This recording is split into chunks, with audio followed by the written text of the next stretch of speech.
Hanggang ngayon andito pa rin itong kaibigan kong bayawak dito mga lods. Medyo lumaki na siya ng konti.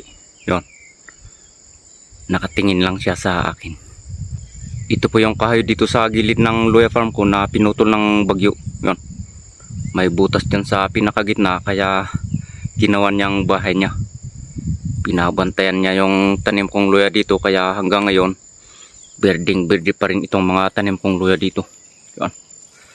Try nga natin siyang lapitan. Subukan nating kunan siya ng video sa malapitan. So tara, dahan-dahan lang. Maamo po ito na bayawak. Malapit lang po ako sa kanya pero hindi siya tumatakbo. Ayan. Napakalapit ko na po sa kanya. Try nating ilapit yung camera. Ayan.